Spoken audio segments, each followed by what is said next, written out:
MarzGurl. And I'm JoshKnightTheFirst. Welcome to episode 58 of MokkoriPlay, the only podcast dedicated solely to all things City Hunter. On today's podcast, we're going to cover Season 2, Episode 7 of City Hunter, titled Tropical Island Assignment, The Coconut Girl and a Paradise of Love. Things get started very quickly in this episode. This whole episode just seemed to kind of fly by. Flying. Right, because that's the very first thing that they are doing in the episode in an airplane. Flying. Yes. I will go ahead and note that as we're recording this, it's Christmas Eve, so to those of you who celebrate, Merry Christmas. You're not gonna hear it until the day after Christmas, at the earliest. Well, then Happy Boxing Day. Okay, cool. I only know that because every year I noticed, hey, there's some kind of weird holiday after Christmas, but we don't celebrate it. That's because we're not Canadian. Yeah, it's mostly a Canadian thing. And also, does that not happen after Thanksgiving as well? I don't know. No, I'm pretty sure it's after Christmas only. Okay, it's whatever. And so we give you guys the present of this podcast. Surprise. Happy holiday. You know what? Let's just do it. I was trying to. I was talking about the plane. No, I'm sorry about that. You actually had a really good segue there. Yes, and I just had to go and ruin it. I'm sorry. All right. Like, there is no city in City Hunter today. Yeah, this week we bring you an episode of this new show that's only going to last one episode called Island Hunter. It's not literal, but it is very accurate. Island Hunter sounds like one of those games at the arcade. You know, it's on rails and you're shooting at all the stuff flying at you. You mean a rail shooter? Yeah, that's basically what I said. You used a lot of words to say rail shooter. Island a Go-Go? Is that what it's called? There's Jungle a Go-Go. Jungle a Go-Go. That's the one I'm thinking of. That's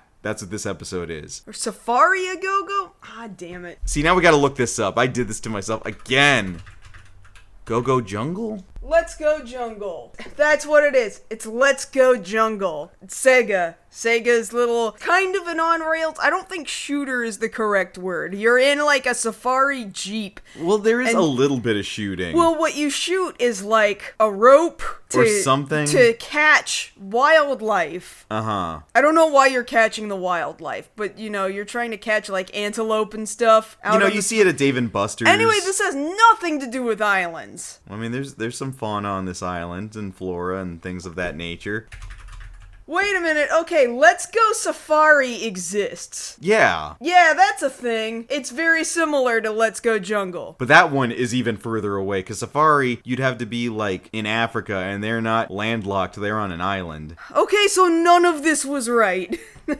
But now you know about some Sega arcade games. You used to see them at Diversions in San Antonio. They existed, but they didn't have the whole Jeep. They just had, like, a standing upright arcade machine, and it had the wheel, and it had some sticks. Anyway, so we're on an island. And really, we should be talking about Pilot Simulator. That's true. It really should be Pilot Simulator. So, a lot of this stuff we have to infer after the fact, because we just jump right into the action. So, as we begin the episode, Kaori and Ryo are on their way to a very specific island called Okinohikari Island. So, like, Big Light Mountain? But not quite, because the O in Oki would have to be extended, right? Yeah, so no, absolutely not. Okay, then something of Light Island. Okay. And as they're on the way to the island, apparently they've taken a job with someone who's pretty, so naturally Ryo said yes. And for whatever reason, somebody knew City Hunter was on the way to the island. And so they tried to fly him to the island, but not all the way there. Then they threaten him with a gun. Then they don't actually shoot him. They just jump out of the plane and let the plane crash into the ocean with Kaori and Ryo still on it. Okay, so we gotta back that up and unpack that, alright? I'm just saying, if he's got a gun, why not just shoot him? Well, let's back it up for a second. Why did you let Ryo leave Shinjuku? Yeah. Because that means you had to go to the airport, you had to probably go to Narita or something. We don't know where this island is in relation to Tokyo. We don't even know how far it is, although they're commenting on it like, oh, we're already there. Like, it's not that far away, I guess. Yeah, so, like, we can't even guesstimate how far away it is. Just far enough. Within a day. Yeah, far enough that they need a plane, right? Like a Cessna. So it's not that far. It can't be based off the kind of plane they're using. Right. Single prop engine. All right, so we got that out of the way. But if you're the people that are trying to prevent City Hunter from getting there to help whoever the client is, or whoever the person that needs help on the island. Yeah, whoever that is. One, why did you let them get to the airport? Why didn't you off them before you got off the tarmac? And why did you wait until you were almost at the island to do something? And then, again, like I said, you had a gun, you pointed it at his face, and then you decided, I will not use this. I'm just gonna jump out of the plane myself. And then where's he gonna go? He's gonna be out in the middle of the ocean. Well, see, like, the pilot, who apparently is a bad guy, he points the gun at Rio, he doesn't shoot him, he doesn't shoot Cowdy, he just jumps out of the plane with his own parachute. There's no more parachutes on the plane, alright, fine. But if that wasn't bad enough, it's not just that the plane is crashing, that'd be easy enough to write in. It's the fact that this plane is designed to fall apart once the pilot leaves. It did just start... It breaking disintegrated. apart. Yeah, that was kind of weird. Like, Rio ran up to try and, like, pull at the controls, and then the steering column just completely pulls out. Right, because Cowdy knows enough to yell at him, Rio, grab the stick. And the stick, completely gives way in his hand, but then the whole plane comes apart. Which, I guess there was one pull string in the control stick that just undoes, like unraveling a sweater. Yeah. You just pull the control stick, and then the whole plane collapses. So you're telling me that was a load-bearing control stick? Sure. I don't know how the guy who was piloting the plane before that was managing to do it. Maybe he did something else entirely. Well, because what is it? It's one of two things. Either one, the dude was a mastermind and rigged the plane to fall apart once he left it, or two, they, got the plane off of, AliExpress or something, and it was just a crappy plane to begin with. I guess. They're trying to make money out here, as you'll see later, so I guess they're trying not to lose money on a really expensive plane. So maybe that's just the easier thing to believe, is that dude just had a crappy plane to begin with. It still doesn't explain why, oh man, you had a gun trained on Rio, and you could have just murdered him right there. Okay, so we can go ahead and connect here that the dude here, there's gonna be other grunts later and other bad guys. Because this is just some guy right now. Right. Yeah. But we see that this guy must be part of the same organization, because every bad guy in this episode, they're all using German Lugers. They're also all dressed in the same uniform. Yeah, they're all part of the same militia, I guess, or I don't hired even help. know if it's a militia. It kind of just looks like, the outfit that Yagami wears when he looks like he's gonna go do some AC repair? They're just wearing a jumpsuit of some Kind of sort. a jumpsuit and a hat, and a lot of them were wearing sunglasses. Yeah, that doesn't identify them in the slightest. So, I don't know, these are just guys. I assume they're hired help for whoever these guys are, but we'll get to that here in a second. Right. So first we have to actually cover, how did Rio and Cowdy survive the fall? So, in a very cartoonish manner, as the plane is falling apart, the front propeller of the plane is still going, so they basically both grab on, Cowdy grabs onto Rio, who's grabbing onto the propeller, or the engine around the propeller, as it's descending down, which is not how that works. No. They should have plummeted like a bag of rocks. Do you know those fairy toys that you would always see? I'm sure they still make them, but we saw them a lot in the 90s. You pull the little ripcord, and she just spins around on a propeller, and she slowly, descends there were down. two, I forget, there were competing brands. There was a girl's brand and a boys boys brand. There was a boys brand. I forget brand, yeah. the girl's brand, but the boys brand name was Dragonflies. Yeah, Dragonflies. I remember was cool. that. Same idea, but I don't think plane propellers do the same thing. No, they don't. No. So we're led to believe that was enough to help soften their landing into the ocean. Because you imagine they're at least 1,000 feet up. Something like that. But still, I would be very concerned, hey, this very large piece of an airplane is going to land directly on top of me. Yeah, so that's not smart either way. But then, they swim themselves up to shore of this island, because they managed to still successfully get to the island that the guy was trying to prevent them from being able to get to. He did this really stupid. Well, he waited, he was really focused on being a good pilot, and then once he saw that the island was coming up, oh, there it is, we're almost there. Oh, crap, I forgot I have to kill these guys. I was just really enjoying piloting right now. I'm almost ready to get my pilot's license, too. But Rio has swam up? He swimmed up onto the coast of this island, carrying Cowry on his back, which is kind of cool. But then you also see he's carried the two tires from the plane on either side of him. And you want to think... landing gear? Yeah, and you want to think that he was using them as a flotation device to buoy himself. But no. Inner tubes tubes float. That's why you can go tubing down the river. Right. Okay? But not tires. No, tires right? will sink. So I don't know what they were going for there. We assume that's what they were trying to get across, but they didn't seem to have a lot of time in this episode. It's just go, go, go. We got a lot to tell. I would be very curious to see the manga chapter that this was interpreted from. Right, because there's a lot of things that we figure, oh, this is going to be a lot more intense than what we're given in this episode. Right. The one thing I do hope is there that's also shown here in the episode, monkeys. Aw, isn't he cute? He's got, like, baboon butt. I don't think he's, like, actually a baboon, but I think they were inspired by baboons. Well, yeah, so they get onto the island, and we see that it's full of wildlife. Coyote is exhausted from, trying not to swallow water, and Ryo's there like, oh my god, you're so heavy, I can't believe we did this. And he doesn't have time to relax, because he immediately hears a woman scream in the distance. So then he just abandons Kaori on the beach, and then he runs off into the forest, where there's a bunch of dudes harassing this woman and banging on her, like, wooden house. Hut. Like, it's called a hut. Built out of jungle trees. Well, yeah, like, she's built... The woman here, who we assume is the person that Ryo's here to help, is being accosted by the same guys in the uniforms, and we're very quickly introduced to the fact that they are land sharks, and they want her to sign a contract, signing the entire island over to them. So Ryo manages to spook these people off, first by he fires his gun into the air, and everybody's like, ha ha ha, what were you even aiming at? It's not like you shot us, but he actually hit a bunch of coconuts out of the trees, and they all hit different dudes in the head, and they're like, we have to retreat from the coconuts. Not like, why don't we just stand back from the trees for a second? Well, to be fair, they're surrounded on all sides by trees, so not exactly the easiest strategy to employ, avoiding the coconuts. I guess, it still seems like a really silly thing to have to run away from. So they managed to go ahead and get inside the hut, which thankfully didn't fall down from the guys messing with it, and we're introduced to our, not client necessarily, but our focal point for the episode, who is a woman named Chihiro. We have to kind of infer some things here just based off the way the conversations go, but apparently Chihiro has an aunt who is aware that these land sharks were coming after the island, so she reached out to Ryo to go and help her out. And so it seems she's the one who's hired City Hunter, chartered the plane, and warned them, hey, my niece needs help because she's doing stuff on the island. We never see this aunt, so okay, we're just going to have to take them at their word that this aunt exists and probably paid them. Maybe. And so Chihiro's whole thing is that,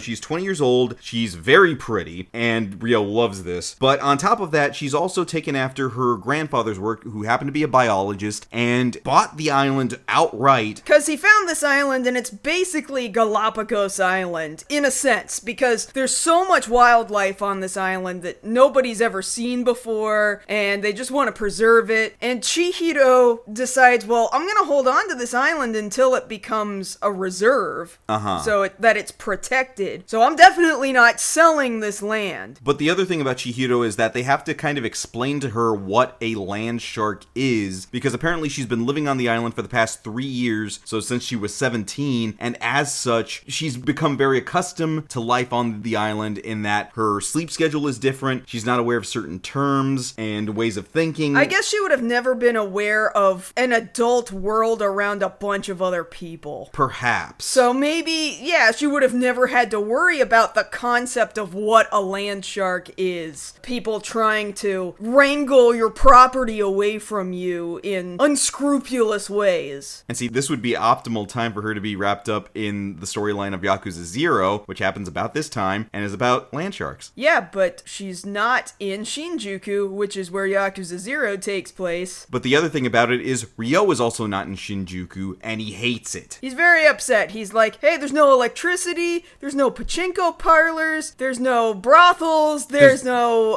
neon signs around, I'm not stimulated enough, I hate it. Yeah, so you talk about friggin' boomers these days, man, who are like, oh, these damn kids, they're always on their phones and need to be stimulated by their phones. Bro, you were out here trying to find places to go gambling and drinking all the time, and you needed constant stimulation by something as well. Everybody shut up. So naturally, seeing that she is attractive, Ryo agrees to go ahead and help out with her case and make sure that these guys don't take the land from her. And so they have a kind of a quid pro quo exchange of how they're going to do this. So Chihiro requests of Ryo, hey, I'm all for you helping me out. I want to keep the island safe, but I need you to do me a favor. Don't use that dangerous thing again. And by dangerous thing, we know she means the gun. Ryo also probably knows she means the No, gun. he knows. He knows better. But rather than saying, what, you mean my gun? He goes, you mean my penis? And then pulls his pants and looks down his pants like, yeah, that's pretty dangerous, alright, I guess I better keep that put away. No, no, no! She means the gun. Take the bullets out of your gun, put them on the table, don't use them while you're here, you're gonna spook the animals. And he's like, alright, fine, I can do that. But you gotta do this. And she's like, what? And he's like, I got this for you, this swimsuit. You gotta put this on and we gotta go swimming right now. And even Cowdy's like, where did you get that? And he's like, don't worry about it. He's just like, I always have these things. I've got everything, including a swimsuit that will fit this person in specific. And so she obliges, but she has to kind of be coaxed into it, like, yes, it's gonna bring you closer to nature. Because of how little it covers your body. Oh, okay, that makes sense. Tee-hee, I'm gonna go put it on right now. Oh my god, it shouldn't work that well, but it did. And she put it on, and she's hot in the swimsuit, I guess, but Calory's also wearing a pretty decent swimsuit of her own. Okay, so like, next scene here, right? Yeah. They're going spearfishing right now, because, she wants to make sure they got something for dinner. And, she's very good at what she does. She's been on this island for a while, so obviously, yeah, she would know how to do it. And her suit, the closest thing that I can compare it to as far as what's showing off in the chest area is like Yayorozu in My Hero Academia. It's very drop all the way down. It's like a V-neck, but it's all the way down V-cut. Yeah, it's a V-cut. All the way down to her navel. Yeah, and the boobs are barely being contained. Yeah. But then you're right, Cowdy's over here, and I think she's also wearing a one-piece. It's a one-piece, and it's more covering, especially in the front, but, like, the artists did not forget she has a butt. Yeah, the artists love Cowdy's ass. Because there's a shot here. No, there's a shot here where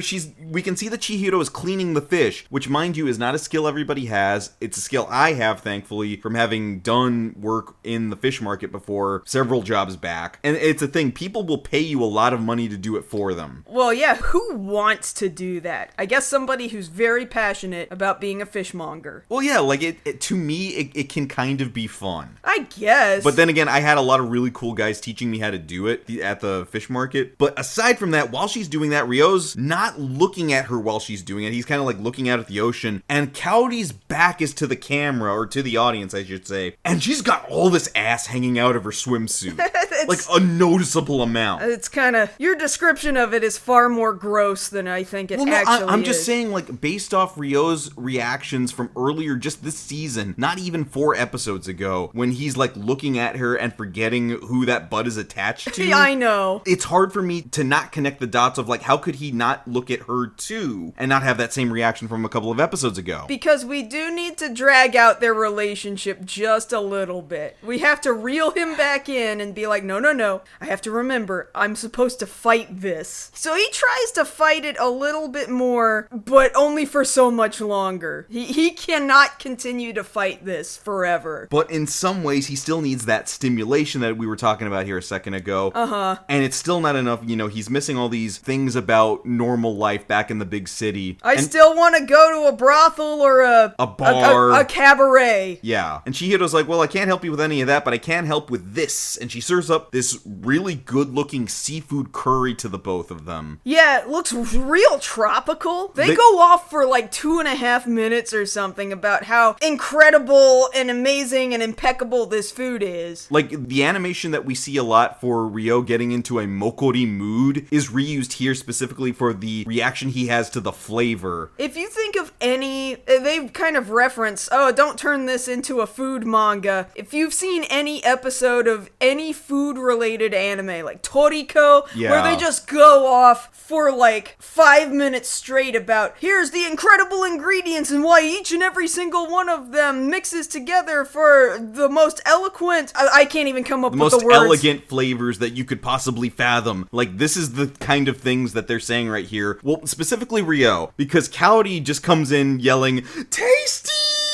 She's just shouting. She doesn't have eloquent words for it, but she is also very excited. But then once she catches herself, she just throws Ryo into a tree, and he's like, why the hell are you getting mad at me? You did it too. Yeah. So after they've had their meal, I guess it's nightfall now, and Ryo's out trying to make fire with a stick because, they didn't have lighters. This lady lady did not teach him how to make a fire? Well, to be fair, Rio probably knows how to make fire out in the field. I bet he does. I bet he does, and he's just trying to be funny and trying to downplay how much knowledge he actually has about anything at any given time so that he can keep people off their guard. Yes, you know? I would agree with that. And so, like, he gets a fire going and kind of scares Cowdy for a second. And again, he's complaining, man, I missed the big lights of the city. And wait, are those some over there? Are those neon lights? I gotta go check it out right now. Because off in the distance, somewhere close to there's a big mountain on this island. They see something shimmering in the distance. And even Cowry's like, I don't know what that is, but it can't be neon lights. So they get to this cave, buried into the side of the mountain, and it's full of crystals. Just rocks. Crystals. Shiny rocks. Lots of shiny rocks. Shiny rocks that would probably make a lot of people very excited to see so many very shiny, expensive looking rocks. And so Rio quickly deduces, oh, this is probably what the land sharks are after. They want to strip mine this place, take all the diamonds, and in the process of doing so, they won't give a crap about the flora or the fauna here on the island, and they'll ruin it. Yeah, they do this big montage of, oh, this is what they are imagining, what is going on in their head of, if we let them get a hold of this island, like everything's in, I think it's in black and white for a second, and they're showing shabams, like explosions of how they're just going to blow up the mines to get to the crystals, and then they're going to like be pouring oil and sludge into the waters, and then we're gonna look at the oceans, and there's all these dead fish, and the birds are flying away, and they're deforesting in order to continue doing what they're doing, and none of this is really happening, but it really feels like Sunrise, like, had a conscience and a message this episode that they really wanted to tell about protecting the environment. It really felt like there was this moment of environmentalism that they really wanted to say. This real green message, and Rio's like, they would just forget about the sanctity of nature. And even Cowdy's like, wow, you can actually be a pretty decent guy about this kind of stuff when you want to. Well, yeah, because it's nature, not humans. Well, see, I love his segue in thinking here, because he's like, yeah, they would just abandon nature, but there's some nature you need to embrace, like human nature. Like the human nature that makes us want to hump at night. And as such, I need to go check on Chihiro. What a horrible segue. Just the worst segue out of this man. But he does go running. So he goes running and runs all the way up to her hut. And he just sees a body sitting outside, cross-legged on the ground. And to me, I feel like you can just tell this is not the same woman's body just sitting on the ground outside the hut. But Ryo's way too excited to care about that. Like, I wouldn't even call it a body. It's a mass. There's some mass there in the dark that maybe is a person. But to him, it's like, it's wearing a hat. It's wearing a hat, yeah. And it's not like you saw Chihiro wearing a hat. Also, shouldn't you be worried about somebody wearing a hat at night? Like, that's the thing that would worry me. So, okay, let me clarify. This is not an it is a he. And he is Umibozu, for some reason, who has set a trap out on the ground. And Ryo just ran directly into it. There's a big old pitfall in the ground, and now Ryo is at the bottom of the pit. Because he tried to run at Umibozu thinking it was Chihiro, and then he paid for it. I mean, he had it coming. Like he often does. And so Umibozu specifies, well, I was also hired by the aunt because she actually looked into you a little further and decided she didn't want you to be here alone with her niece, and now I'm here. Yeah, so his reputation is still getting around without him even being there about how much he is kind of weird about women. And Ryo's trying to protest a little bit, like, come on, man, really? And then Cowdy finally catches up and he's like, I heard what you were trying to do! Get him with the hammer, as usual, and you can stay down in that hole. And then he does. He sleeps there. All night. He sleeps in the hole. And so next morning rolls around, Chihiro gets up and she sees, like, this giant mass that's covered in, like, giant palm tree leaves. And she's like, oh, is that you, Ryo? Come on, it's 6 a.m., time to get up. And then she sees that it's Umibozu's body and she's like, did you get bigger overnight? Really kind of dense. And Cowdy has to explain, no, this is a friend of ours, he's here to help. Oh, okay. She doesn't really question it much. So they go to wash up and they're having to do this primitive style. They don't have toothpaste. They gotta use salt. I didn't know that was a thing you could do. do is brush your teeth just with salt. Is that a thing? I mean, technically speaking, you could use at least table salt and some water to try and, like, just rinse out your mouth at least. Okay. But I don't know if that's any good for, like, actually cleaning your teeth. Yeah, I don't know. I haven't seen that episode of Naked and Afraid, so I'm sorry, I can't speak to that. And so Ryo's kind of complaining to Umibozu now that he's here, like, man, don't you wish there was more stuff on this island that was more like the mainland? Don't you just want to go ape shit? Or more like, do you really want to deal with this ape shit? Because there's probably some around here. Well, Umibozu's like, actually, I'm having a pretty good time because there's stuff that's not here, like, you know, cats. And so that's the perfect moment for Kaori to come walking up. Hey, I found a cat! And obviously it's not a house cat, so this is a wild cat. Specifically, Chihiro says... It's a caracal. A caracal. Caracal.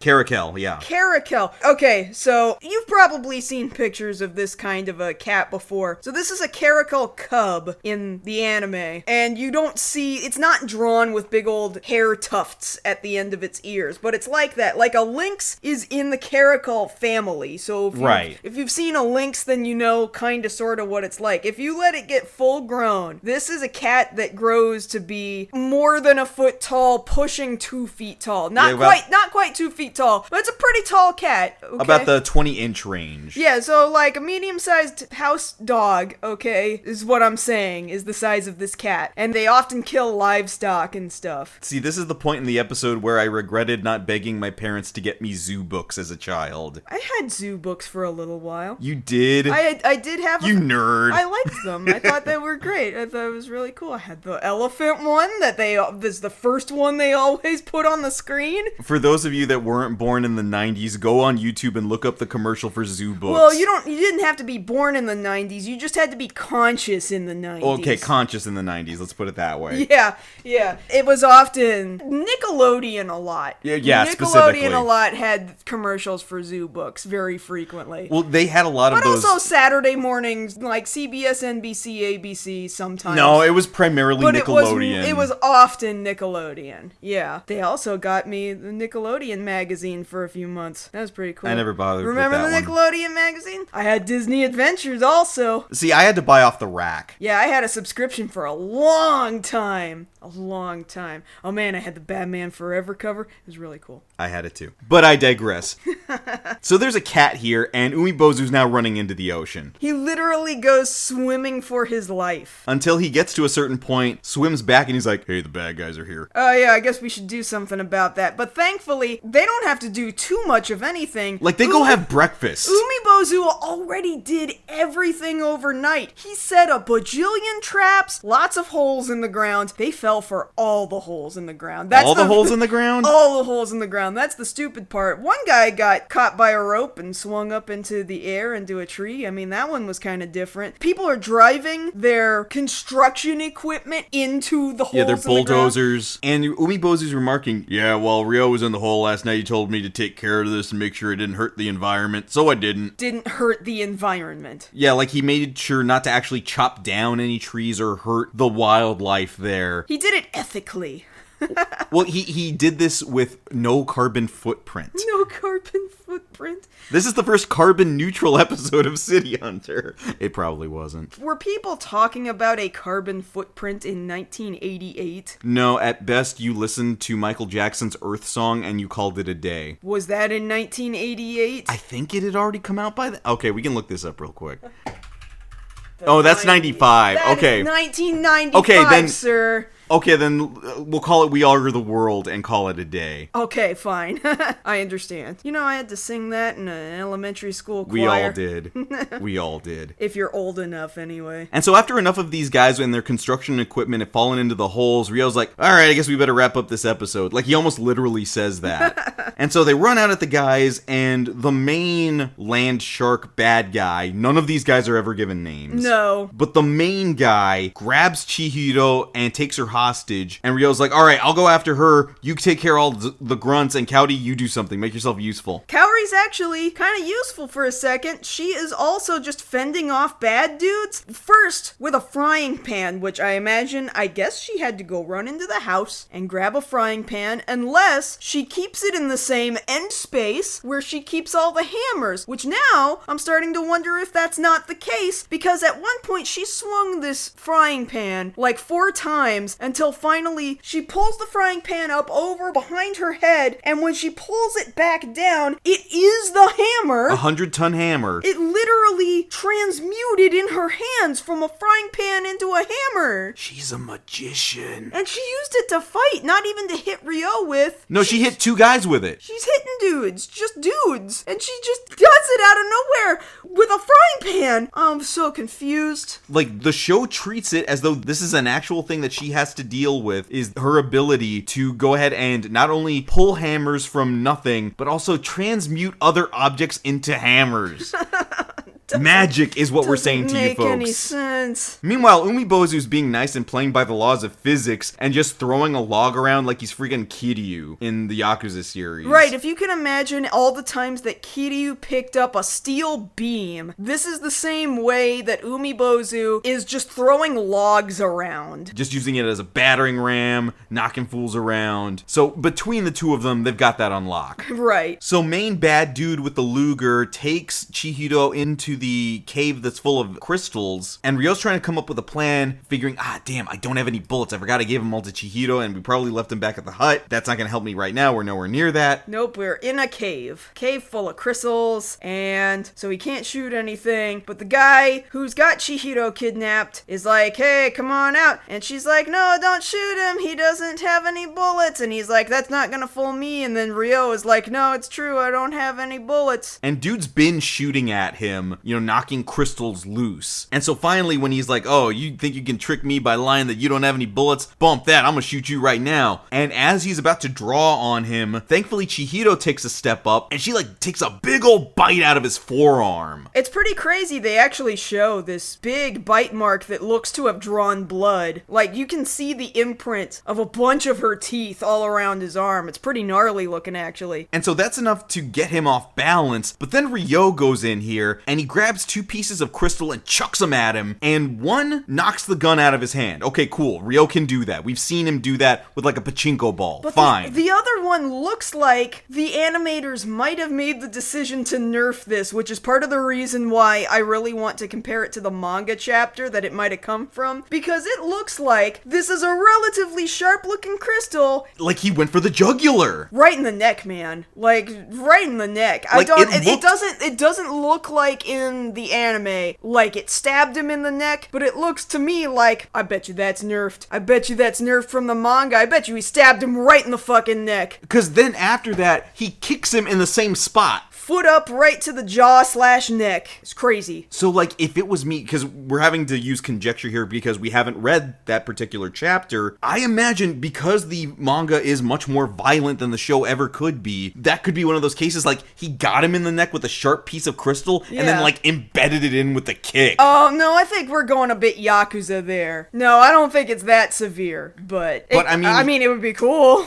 But, it's not beyond Hojo to be that bloody. That's true. So we're gonna have to look into that and get back to you guys to see if we figure out, hey, did he really kill this guy? No, he didn't kill this guy, although he did take a whole bunch of these dudes and then bury them up to their neck in the sand. I mean, that's a thing he did. Well, yeah, because now the dude's been subdued. He did it without any bullets, and finally the mail that does come to the island via plane drops off a letter that says, hey, congratulations, you are now the conservator of this whole island that is now a wildlife reserve. All right, yay! Woo! Good job. Island is saved, and so are all the animals and the plants and the everything. And then Umibozu's like, well, I'm out.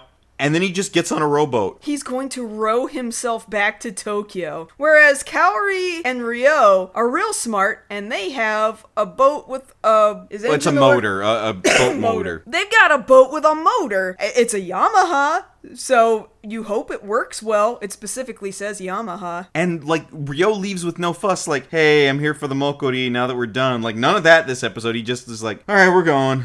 He's probably real tired of it, just wants to go back home. And, like, they make sense because they take the little raft they're on to, like, a cruise ship that's going to take them the rest of the way back. They just found a boat. Good job, guys. You found a bigger boat to get yourself up onto. And so Coyote's like, hey, so are you going to miss the island? And Ryo's like, nah, I like the city better. Which is where I came in, and I was like, yeah, because otherwise you'd have to change your name to Island Hunter instead of City Hunter, man. Well, that's a good time to play Supergirl, and we're done with the episode.